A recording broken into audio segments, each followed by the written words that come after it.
Well, hello, John. It's a great gift to be with you and your presence, you know. Thank you. Well, Where are you calling from? Where are you I calling from Valencia and the Mediterranean side of Spain. Okay, wonderful. Right. I've been meditating for many years now. And meditation, mindfulness is important. It's been very important in my life. And certainly, you know, the grounding and indeed the self-compassion has helped me a lot. But my question is about that I got a pain of a long time to do with profound loneliness, that more or less we are friends. However, are you saying you're friends with your own loneliness? As best as I can, yes. Said that is through a great effort, frequently. You know, the self-compassion, it helps me to hold it much better, but it's still there, very present. And my question is something about, you think I just said something about boundless awareness, I think. You say boundless awareness, spaciousness. I don't feel that spaciousness very easily. I can hold myself with effort and with self-compassion, but it scares me, at least as I understand it, this way where it can be less effort and more peace, perhaps, a more stable, a more peaceful, less effort place. Only I feel it when I look at the sky and I see the sky and certainly a good star night. Then is when I feel there is a space. But when I'm on my own, it's not that easy. Well, but you're never on your own because do you have the sky right now? Yeah. Okay, then you're not on your own. The sky is always present for you, day and night, whether you're in Valencia or whether you're in Barcelona or whether you're in Madrid or anywhere else. Okay, so it's the same with awareness. You know, you can't escape. You know, even when you are not aware, the awareness is still here. It's just that you're not in touch with the sky like nature of your own mind. So, first of all, I want to acknowledge that I hear what you're saying about loneliness and how much it has been a burden for you. And in many ways, I think it's fair to say that loneliness can eat away at you. I mean, we've all had that kind of experience. We want to feel some deep recognition from others or connection or nurturance or whatever it is. And of course, we all have our own stories about that. And maybe it happens in childhood or whatever it is. And then we wind up saying, I've always been this way. You know, I'm always like, it's always been a problem for me. But it doesn't have to be a problem for you right in this moment. And I'm very happy that you raised your hand and that Soren magically called on you, because this is really, really, really important. That you basically investigate the relationship between what you're calling loneliness and being alone. Okay, so being alone doesn't necessarily mean that you have to be lonely, because you can be completely at home inside your house or outside under the sky, because you have this sky-like nature of your own mind. Okay, so that even self-compassion, there's this kind of paradox or, you know, sort of disconnect around self-compassion, because the self part is unnecessary.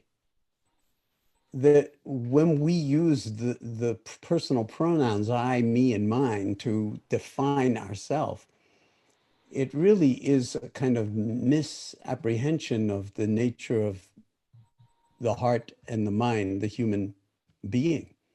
So maybe you're already as big as the sky or as big as space itself, and that's your true nature. And you've fallen into this feeling of loneliness. You're calling it loneliness because you miss human connection. Now, of course, you're not dead yet, so you can always go out and generate human connection once the pandemic is over. Right now, we're all stuck being the way we are. But that's Yeah. all the more reason to cultivate aloneness without loneliness to whatever degree we can. And let me just, I want to hear from you in response to what I just said, but let me just recommend a book that a friend of mine is just publishing yesterday, I think it is. The book's title is called Together. I do not know when, but I'm sure it will ultimately um, be translated into Spanish, but your I English is can good. read English. I Yeah, can of read. course. It's better to read it in English. It's by a fellow named Vivek, Vivek Murthy, Murthy. And Uh, Vivek Murthy is a doctor who was the Surgeon General of the United States under Barack Obama, under uh-huh. President Obama. And the whole book is about loneliness. The whole book is about loneliness.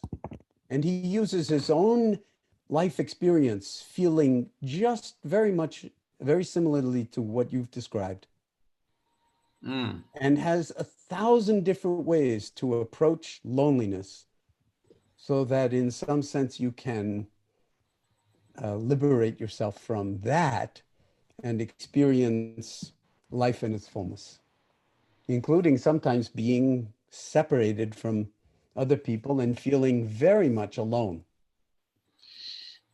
Mm. Mhm. So please say something in response. Yes, well, that is helpful. I think what I call loneliness is because it still produces a deep pain, a deep hurt in me at any time. I live with it, but it's always there and it's fairly painful. Hold on a second. Instead of saying it's always there, why don't you say it's always here? Okay, because when you say it's always there, you're pushing it out someplace else. Maybe part of what's required is that you bring it in completely. Mm-hmm. So maybe if you say it's always here, that would be a step in the right direction. It's Yeah, here. okay, okay. And what is here, the best I can do is to hold it, but sometimes with a great effort. And I What would like to happens? have What less happens? effort, not to, perhaps it never will go, most likely. But it's how to live with it better, how to hold it better from more spacious place. Okay, Not just are you trying to make it go? Do you want it to go? no, I want to live with it better, to accompany Okay. it better, to feel Okay. accompanied better, That's very I beautiful. think. That's very beautiful. So this is part of the nature of practice is since it's arisen and since it's been a theme in your life for a very long time, why don't you investigate it? Put out the welcome mat, really invite it in. Remember Mm-hmm. that poem, that by Rumi, 900 years old, by Jalaluddin Rumi, called The Guest House. Be grateful Yes. for whoever comes, all the guests, because each has been sent as a guide, a guide to what? A guide to finding peace in this world, and peace would not be loneliness. Mm. Mm. So imagining that it's here, not there, because when you say there, then you push it outside yourself. It's there, but it's here. So you invite it in, and then listen to it. And then, And in sorry. fact, some people find it beneficial to actually do some writing around this kind of thing. And why don't you write yourself a letter from the point of view of the loneliness, right? You be the loneliness writing you, Alberto, a letter, and see what the loneliness wants to say to Alberto. And then you can write a letter to the loneliness from dear loneliness from Alberto. Okay. And just as a kind of meditative exercise, but one where you actually put it in writing and see what that does, because sometimes we fall into sort of holes or traps or prisons that, you know, it feels like I can't get out of this. I want to be more accommodating of it, but it carries a lot of pain with it. And I can feel that from you. So this could be another way to actually just put out the welcome mat, like as in the guest house, and no one asks for these things. No one wants to be burdened by all of the kinds of psychological, you know, burdens that we experience as human beings. But when we do befriend them and welcome them and truly welcome them and investigate their nature, it turns out they always have a lot to teach us and a lot to liberate us from. Yes, yes, thank you. Thank you very much. It sounds to me, you know, important. And that is it, not to feel so imprisoned by it, because I think that sometimes I do. You do what? I'm sorry, I missed that. Feel in like in a prison Oh, when I an oppression. Yeah. Yeah. Well, I mean, it will have that kind of feeling of heaviness, of oppression, of containment, so that you can't be yourself because the loneliness is like kind of imprisoning you.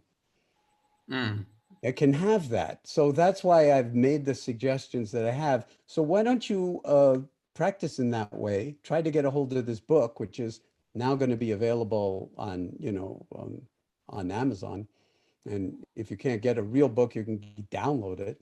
But the most important thing is just to write those letters, okay, as part of your meditation practice, and really write them and see what unfolds. And then if we're still doing this 3 or 4 or 5 weeks from now, I want you to raise your hand again and we'll call on you and you can report back to us how it's going, okay? Thank you very much, Jon. Thank you. Thank you so much.